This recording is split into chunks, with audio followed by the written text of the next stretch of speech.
Hello, and thank you for joining us here on the Neutral Zone. I am Phil Milani, joined as always by my esteemed colleague, partner in crime. Really, the best way to describe this person is my everything. It's at Eric Delisle. Phil, cheerio, mate. Yeah, cheers, Eric. You having a good time in London? I'm surviving over here. We miss you across the pond. What do you mean? You're thriving. You're not surviving. That's true. Living your best life over there in London. How's the week gone? It's been a nice week. I think good for the team to get away, have a chance to maybe reset a little bit, galvanize the team, and also good for me. It's been fun. Yeah, I don't care about the football team. I want to know how your week has been. It's been really nice. I don't know if people saw on Twitter, Phil. I got a little cutout of your face, and I was carrying it around with me to various pubs and activities. That was very kind of you. Thanks for bringing my spirit along. You're welcome. People, I mean, they were lining up to take photos. It was at the Broncos official pub, not to be confused with the Broncos official YouTube channel, but Phil, people could take photos with cheerleaders. There were kind of rally towels. Miles, the mascot, was there. The biggest attraction by far was your face on a stick. The people, there's a big following for this show, especially overseas. That's true. So nice. NZ worldwide. Yeah, exactly. Yeah. Broncos country became Broncos world. And so same with NZ Nation. Right. Yeah. Of course, Eric, this week we heard for the first time from general manager George Paton this season. So since the 2-5 start, this was the first opportunity to really ask him questions about where he thinks this team is. I know that's something we're going to dive into on this episode. Absolutely. Yeah. Nice to hear from George. I mean, he typically talks about this time in the season. I mean, based on the kind of 1 year that we've seen him here as general manager, but nice to hear from him, get his thoughts on everything that's going on. Well, normally we hear from him because the trade deadline happens to be coming up next Tuesday. And there's a couple of names on this Broncos roster that have been swirling around in NFL circles. Yep, that's right, Phil. Bradley Chubb's probably the number one name that has been floated. I talked to Bradley Chubb just a few minutes ago, Phil. I was like, Bradley, thank you for this interview. I got to go. I got to get over to Phil. And of course, we're going to bring you that exclusive one-on-one right here. I guess that's not what happened, huh? That's not what happened. Close enough. Close enough. Okay. All right. So those are the two big topics we'll get into on this episode, hearing from George Paton, and then also our thoughts on maybe some of these trade rumors, speculation about who might be on the move potentially for the Broncos with the trade deadline coming up next week. Eric, I've missed you this week. It's been hard, but luckily with this technology that we all became so accustomed to during COVID times, we get to see each other. So that's kind of nice. Yeah. I mean, it's not the same as being there in person in the podcast studio, but it's pretty close. I'm of course in one of our podcast studios right now. Right. This is our London podcast studio over here. Yeah. That's over there at Abbey Road, or no? Yeah, this is actually the first podcast supervisor right here. If you're watching the video. Yeah. A famous Londoner right there, huh? Yep. Yeah. Got it. Eric, of course, I'm back here in Denver because of Broncos Post Game Live. We got to do that in our studio here. So the show must go on, as they say. Yeah, but of course, on that show, I'll also be hearing from you, but you'll be field side there at Wembley. That's right, Phil. I've been in the depths of the stadium in the tunnel area. I've yet to go on the field. I'm excited to see what it looks like. Yeah, obviously a historic stadium the Broncos are going to be playing in. For the second time during the regular season, the Broncos will be playing there at Wembley. So that's kind of a cool deal. Yeah, I'm excited, Phil. Yeah. Eric, of course, this is an interactive show. One way is to go to a pub in London and you can interact with us or just you and then me on a head on a stick. But what are some of the other ways that people can get involved with the show? Yeah, that's right, Phil. You could call 707-NEUTRAL, leave a voicemail. You could leave an email at neutralzoneshow@gmail.com. Or, Phil, you could leave a comment right there on the Broncos official YouTube page. Yeah, we unfortunately don't quite have time to go over all of the YouTube comments this week, but I did want to. We do have a couple of emails to get to a little bit later on in the show, but I did want to mention that one very special uh, neutral zone listener reached out to us this week, Eric, mentioning that the Broncos and Nathaniel Hackett have had a lot of eyeballs and attention on the Broncos this week because they've played a lot of primetime games. That was something, of course, that George Paton brought up over there in London. Just quickly, your thoughts on the Broncos having a lot of primetime games to start. Yeah, Phil. I mean, I think we protect the anonymity here, the identity of our very special emailer. But um, yeah, I mean, it is true. I believe a stat that we saw: Nathaniel Hackett's the first head coach in what 50, 60 years to have 4 primetime games in his first 6 games as head coach. Just the scrutiny, the intensity, the eyeballs. It's more than a head coach has dealt with in a really long time. I think it's a fair point that if this team were, even if they were 2-5, if they were doing so just at 2:25 p.m. Mountain Time every week, Phil, the scrutiny wouldn't be as bad. Some of the things that we've seen really people focus in on, whether it's a decision to kick in Seattle, whether it's game management, delays of games, those sorts of things. Every coach does that. You pop on Red Zone and you see every coach struggles with these sorts of things. Even Bill Belichick, Phil, who's tied for the second most wins in NFL history, he gets scrutinized week to week on certain decisions. And so I think George Paton put it well when he said he's never seen a coach be scrutinized like this. And I think that prime time effect really has a lot to do with it. Yeah, I agree. I think that he would be taking some pressure here locally, just like on the radio and whatnot, no matter what was going on. But just from a national perspective, I do think that there's been a lot of attention on the start the Broncos have had here. And I think for whatever reason, all of these games also have come down to the wire. It's been a fourth quarter, play here or there, or a fourth quarter decision that's really determined the outcome of some of these games. And, I think that it would do Nathaniel Hackett and the Broncos good to just have a game that's like a little bit of a comfortable lead, maybe just something that where it's not right down to the wire. And there's a lot of attention on this game. Of course, the Broncos are playing in an exclusive window this week here with the game in London. So that I think exclusively on ESPN Plus, right, Eric? I think locally in Denver, you can get it on the local ABC affiliate, I believe. But anywhere nationally, ESPN Plus. And so I will just chime in one more thing. I think that not just primetime, but the reason there's primetime games is because of the expectations that this team faced at the beginning of the season. And, Brian Daboll out in New York, he's obviously had a nice start to his head coaching career. But if the Giants had started 2-5, I don't think there would have been this scrutiny because there was not the same sort of expectation level there. And granted, this Broncos team with Russell Wilson, there were high expectations. And so when you don't meet those, that has a lot to do with the increased scrutiny as well. Yeah. I agree. I mean, it's sort of an interesting situation where you hire a first-time head coach and then you make this big trade. Is sort of altogether a lot of expectations, a lot of newness here in Denver, and then you throw in all the primetime games. There's been a lot of attention on this organization, and that's a good thing because you want that opportunity to play in primetime. You thought maybe the way that this schedule was stacking up that would have been a really good thing for the Broncos to get a hot start to the season on primetime, but it just hasn't worked that way.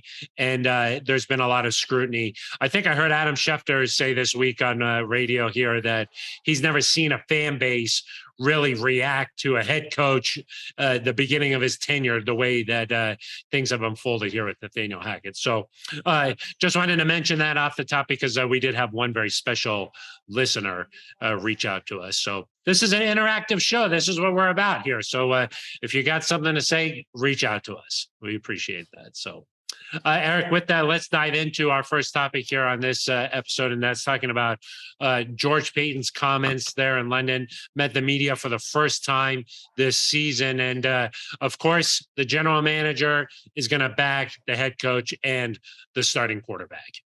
Yeah, of course. And I mean, I think one of the things that stood out to me, Phil, was especially about Russell Wilson, but Nathaniel Hackett as well. This is not a 7-game season here, and this is not a 7-game referendum on what the Broncos hope to accomplish. There's a long-term goal in place. George Paton said he knew that there would be growing pains. Obviously, the Broncos, he also said this is not acceptable and this is not good enough and the Broncos must be better. But it's really easy after less than 2 months to kind of be up in arms and say, hey, throw the whole thing out, get rid of everybody. How do we fix this?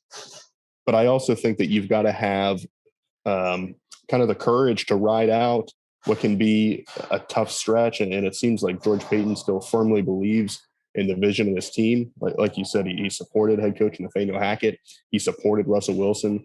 So they see the same guy in Russ that can run around and make plays, have that accuracy, that big playability.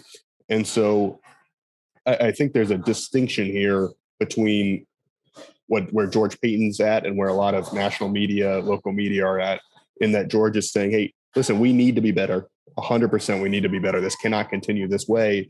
But he also has faith that, if we learn how to win, and that was kind of one of the key points, is this team needs to learn how to win. Once they do that, I think they believe in the foundational pieces that they have.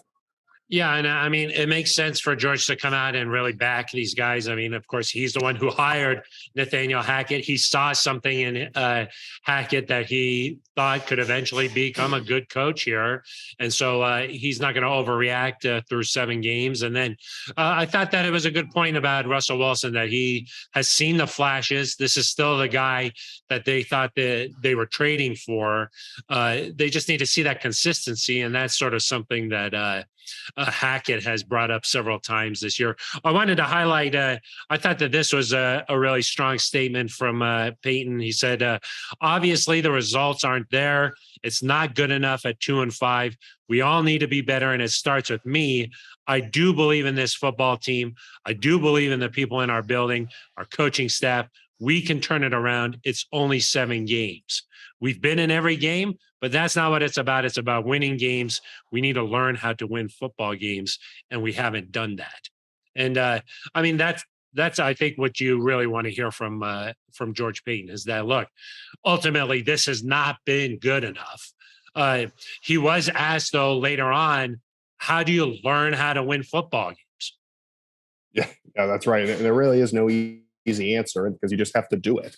And I think obviously Russell Wilson is a winner. He's won a lot in his career, but you do have a lot of guys here, Phil, that have not won in their NFL careers. And some guys have not won since college consistently. And some guys, even in college, were the best player on a bad football team. And so they've got to find a way to do that. I think I'm encouraged that they've been in all these games. It's not like they've just gone out and laid a dud as a team in any of these games. They've been competitive. I think that speaks to, hey, if you can just make 1 or 2 plays, these 1-score games, there tends to be a degree of randomness in terms of how they end up. The Broncos just have to find a way to make 1 or 2 more plays. But yeah, if I liked the approach just in terms of, hey, if you get up there and you say, oh, it's fine, 2-5 is fine, we're not worried about it. That's not the right approach. But he got up there, he took responsibility himself. He said, hey, we need to be better. This is not good enough. He addressed those concerns. But he's not going to panic here. He's not going to make a panic move because of the start to the season. And I think it's important sort of reflect on what he said months ago. I think it was at the start of training camp. I asked him, do you view this as a Super Bowl or bust season? Or are you okay with the players looking at it that way? And he said, I would hope they look at it that way. You have to approach every year like that. But he also viewed this as a multi-year window for the Broncos. And so that's not to say that they're giving up on this season by any means, but it also means that you don't need to tear it down just because it hasn't worked the way you wanted through 7 weeks. Yeah, I agree, Eric. You don't want to make any sort of a rash decision here.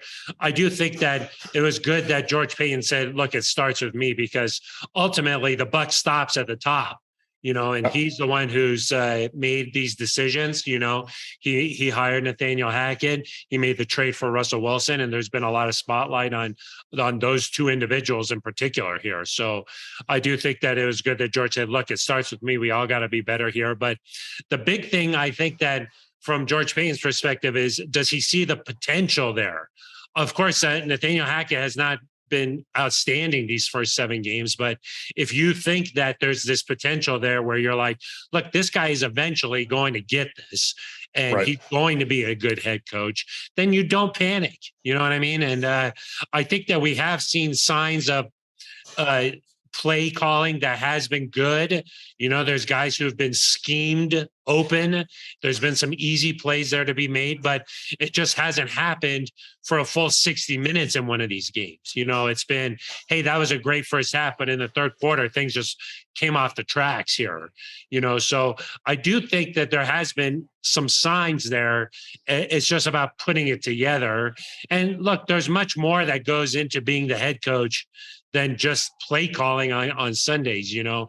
And so all of these things need to come together more so the Broncos can win these games. And, you know, I heard Nathaniel Hackett, he was on KOA on Friday morning. He said, look, I appreciate George Paton supporting me, but I also know that it's my job to get this team to win football games. And so it's a high profile position. The Broncos are a high profile team in the NFL. 2-5 is not good enough. So there's going to be this pressure here. But what you don't want to do is hit the panic button, start breaking everything down and just saying, look, we made a mistake here. We got to just panic and move on. The good teams in this league are consistent. And that's why I think that it's important to see, okay, if there's potential here with Nathaniel Hackett, maybe we got to ride out a little bit of these bumps, but in the end, this thing's going to smooth over. Right. And nobody's shirking responsibility here. Like you mentioned, Nathaniel Hackett knows he's got to be better. He said over and over again, it starts with me. I've got to do a better job finding plays that put players in position to succeed. I think, you know, George Paton was asked specifically, what is it about Nathaniel Hackett that gives you confidence? And he said, in part, it's the ability to hold the building together over these last couple of weeks. That's an important part of the head coach's job. And Nathaniel Hackett's done a really good job of doing that. And listen, it'd be easy after some of these losses to come out and lay a stinker. The Broncos have not done that. They've been competitive in every football game. And, you know, we talked about the play calling, all that sort of thing. The Broncos, when one element of their staff, one element of their roster has done well, they've kind of been let down by other areas. You know, Nathaniel Hackett calls a great play, or maybe there's a drop, or maybe you've got the players are executing, but the play call's not right, or maybe you know, you just kind of have a bit of bad luck at certain times. I mean, I think that's where, when you look at this offense specifically, it's almost like you plug one hole and another leak is springing somewhere else on the ship. The Broncos have to learn to play. You know, we talk about complementary football, offense versus defense. Well, just on offense, you've got to complement each other here and kind of all be moving in the same direction. And George Paton clearly has faith that they can do that. They got to figure it out here, particularly if you want to make something happen this season. So, of course, he was asked a lot about Hackett there, but he was also asked about Russell Wilson. Of course, that was the big trade in the NFL this season. It came with a lot of expectations. He said that if he's concerned about Russell Wilson's recent play, and he says, I quote, "I'm not concerned. We're in it for the long haul with Russ, not just the first 7 games here." Interesting that he said that there, Eric. I thought just because, you know, Russ, I mean, I think he would admit it himself. He certainly has done that after a couple of games where he said that he's got to play better. I think Russ knows that he needs to play better. And, you know, just curious what you thought about Hackett or George Paton really backing his quarterback here. Yeah, I mean, that's what you want. That's what you expect. It's not a time for a division, especially this early into the tenure. The Broncos clearly made a commitment to him. Not just with the contract, but the amount of trade compensation they gave up to get him in the first place. This was a long-term move. They view that they've got their guy for the next at least half a decade. And so, you know what, the extension ties him to Denver 7-8 years. I mean, this is a long-term decision. The Broncos are not going to panic. I think we've seen enough from Russ time and time again. You know, he's taking some heat right now, but he tends to figure things out and he tends to play well and win football games. And so, you know, that's what George Paton expects. And so no surprise, obviously, to hear him have his quarterbacks back. Yeah, of course. And like he said, he's seen flashes from Russ, but it's again just similar to the entire team. It's got to come together for the full 60 minutes here. He was asked about giving Russell Wilson a contract extension before Russell Wilson ever played a game. He said that he saw what he needed to see from Russell Wilson during training camp, and then they wanted to get ahead of the market here. And of course, if Russ comes out, lights it up here, and then maybe some other deals happen around the league or something, you never know what's going to happen. So those things drive the price up. George Paton and the Broncos felt comfortable giving Russell Wilson that contract based on what they had seen. Yeah, and listen, when you traded 4 first round/second round picks and Noah Fant, Drew Lock, and Shelby Harris, you'd already made a really significant investment in Russell Wilson. You were going to give him a contract, and so I don't have a problem still with getting it done. You'd already put your eggs in that basket, and if it didn't work out, if it doesn't work out, you were already down that road. And so, what wouldn't be good, obviously, Phil, is to make that investment and then 2 years later you lose the guy because you're not, or you have to pay an exorbitant amount, or there's tension. That's not a good road either. And so, listen, they made the move, they put their eggs in that basket. The contract was just kind of the next step there, and almost a foregone conclusion that it was going to happen. So to me, I kind of view that all as, and yes, it extends the deal, but I view that kind of as one move all in one. Yeah, they didn't just make that trade for Russell Wilson for 2 years. So, yeah. I mean, it's all sort of one thing. And to me, smart to get it done before the season. So, you were going to do it no matter what. So that's sort of the thinking there. So those are the comments from George Paton this week in London. Our first time hearing from the Broncos general manager this season since the 2-5 start. Clearly a lot of pressure on this team to get things turned around here, but no panic from George Paton so far. Let's move into our second topic on this episode, Eric, and that's talking about the trade deadline coming up here. Reports swirling around about potentially Jerry Jeudy being taking some phone calls there. George Paton said that he's always working the phones with general managers. So Jerry Jeudy's name's come up, and so is Bradley Chubb's. Yeah, probably a little bit different hours here for George Paton. I mean, it's the time change, I'm sure, makes this week a little bit tricky. But yeah, I mean, I think one important thing to note is that George Paton said this weekend's game against the Jaguars, win or lose, does not have a major impact on his decisions, which I think is a smart way to do things. You don't want to have your entire philosophy around trading players or keeping players be related to one game. Now, it's possible that the season as a whole has an impact, but one win or one loss, which could really, the Broncos could have a great day and the Jaguars could have a bad day. If you're going to make a trade, that shouldn't stop you. And the same thing that if you're planning to stand pat with guys, one more bad day on offense shouldn't, I think, change your whole philosophy in terms of the trade deadline. But so I want to focus mainly here on Bradley Chubb because he's the biggest name, obviously leads the Broncos in sacks. We talked to him today, Phil. He wants to be here. I 100% want to be in Denver long term, is trying to tune out the noise.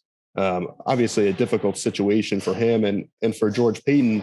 It's tough because this goes beyond obviously just, do you want draft capital? Bradley Chubb's a free agent after the year. So you would have to decide, this kind of goes in with, do we give Bradley Chubb a long-term deal?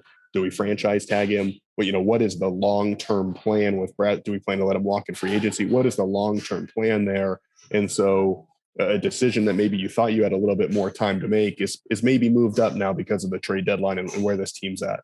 Most definitely. I mean, this game against the Jags has nothing to do with how they are approaching things here. I mean, the coaching staff, their job is to win football games week in and week out. The front office here, they've got to worry about the short term here, winning games now, and also the long term. And they're constantly balancing those two things. So, I mean, one game against the Jags has nothing to do with Bradley Chubb's situation here. Now, I'm sure that George Paton, Rich Hurtado, this staff here, they've been talking with Chubb's representation. I'm sure they have an idea on what it's going to take to keep Bradley Chubb here long term. Now, the Broncos have, like we just mentioned, invested a lot of money in Russell Wilson. We know how important it is to have that quarterback in place in terms of wins or losses. The quarterback is determining that outcome a lot more than one pass rusher. The Broncos have lived that with Von Miller and no quarterback. So they know exactly what that's all about. And so the Broncos have invested a lot in Russell Wilson. It's going to take a lot to keep Bradley Chubb here. So I'm sure that George Paton's wondering, okay, can we do Bradley Chubb? He said that he wants to keep Bradley Chubb here too. I mean, George Paton doesn't want to lose a quality guy like Bradley Chubb. He said that he's a core player, wants to keep core players here in Denver. But ultimately, can they do it? Is it feasible? And if that answer is no, then instead of just losing Bradley Chubb on the open market, it's best to get some draft capital, considering the Broncos don't have a first round pick. They don't have a second round pick.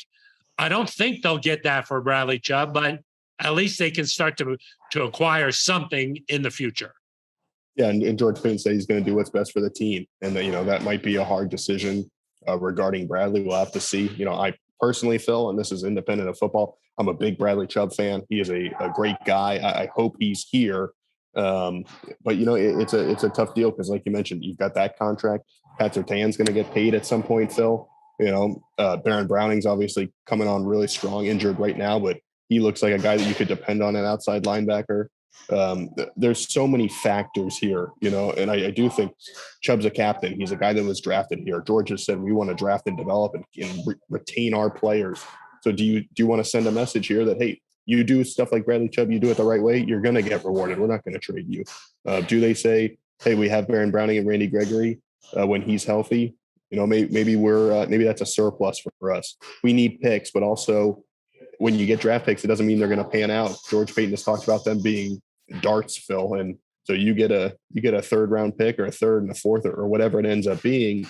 You've got a 50% chance there or 60% chance that player is going to end up being somebody, and they might not be the same caliber guy as Bradley. And so I think you've got to consider all these things. I know that's a lot for George Paton to think about right now, but that's one of the tough decisions that comes with being the GM. And I know he's going to end up doing what is best for the team in the long run, but you know, it may not be the easy choice, it may not be the popular choice. I truly, as we sit here reporting on a Friday, Phil, I don't know which way it's going to go. It is really, it's a difficult business. I'm with you there. I mean, we really enjoy Bradley Chubb, great guy to talk to in the locker room. I mean, that is the hard part about this business. You get emotionally attached to these guys, and then you've got to also make this business decision. And we certainly know George Paton is not afraid to make difficult decisions. Traded away Von Miller last year. I mean, this was a guy who led the franchise in sacks, you know, brought a Super Bowl to Denver as an MVP of Super Bowl 50 and traded him. So not afraid to make the big decision. That's a difficult one, but if it's necessary, he's going to do what's best to help the Broncos here. So Jerry Jeudy, another guy who has his name swirling around out there. He does have potentially 2 more years if they want to keep him for a 5th year option. So I do think that Jerry Jeudy is another name to keep an eye on here as we move forward. But Eric, I did want to get to one email here before we say goodbye. Okay, this email is from Adam in Idaho. Thank you very much. I believe this is a first-time email. Says, I love the show. Listen to you guys every single week, and he has a hypothetical question for us. Considering that Aaron Rodgers is struggling in Green Bay, Russell Wilson is struggling with this offense here, would you make a trade straight up for those guys, seeing as Hackett and Rodgers were each other's everything, much like Eric is to Phil? Yeah, I mean, it's clear that it's not going well in Green Bay either, obviously. It's not going well in Tampa, Phil, for Tom Brady, a couple of these older quarterbacks. I think I still stick with Russ just because of the possible longevity here of his career. I mean, I can't imagine Aaron Rodgers, especially if things continue to go the same way, that he's going to play for more than one more season. And maybe I'm wrong, but that's just a sense I get. Whereas Russ, we know he wants to play, you know, he said 10, 11, 12 more years. He's going to be around for a while. He's still got high quality football left. The Broncos, you know, clearly made a choice to go after Russell Wilson. I think that the idea behind it was strong. And again, 7 weeks doesn't change my opinion on that. And, if Russ keeps doing those high knees, who knows? He could play 15 more years, maybe. You couldn't help yourself, could you? No, I couldn't. I had to do that. So. Yeah, I did that too, and nobody gave me a hard time. Yeah, I mean, that's what I figured. I was like, Eric was probably up with him doing them. Yeah. Interesting though, just the Hackett and Rodgers together, it works beautifully. You separate them two, and they're both struggling here to start. So, okay, well, this has been a quick episode because you got to go to a pub or something, right, Eric? Yeah, I need a pint. I need a pint fast, Phil. A pint. Yeah, you get your fish and chips. Yeah. Now, have you tried the mushy peas? People sleep on the mushy peas, but I'm half British. I don't know if you knew that. So wow, you got to get those mushy peas. There. I'm on an all liquid diet this week, Phil. Oh, malt vinegar only, huh? Sure. No, you mean Guinness? Malt something. Something. Okay. All right. Well, that's been our look here at what the Broncos have been doing in London. Our comments from George Paton, and also some thoughts on the trade rumors that are sure to intensify before Tuesday's deadline. So a quick episode here, but hopefully that gets you juiced up for this game against Jacksonville, and see if the Broncos, I don't want to say get back on track, Eric, because I'm not sure if it's ever really been on the tracks, but get back in the win column. Okay, how about we say that? Yeah, just got to start with one, Phil. If you want to climb a mountain, Eric, it starts with the first step. Exactly. That's how I always look at everything. Yeah. All right, that's going to do it for us. For Eric Daw, I am Phil Milani. You've been listening to The Neutral Zone.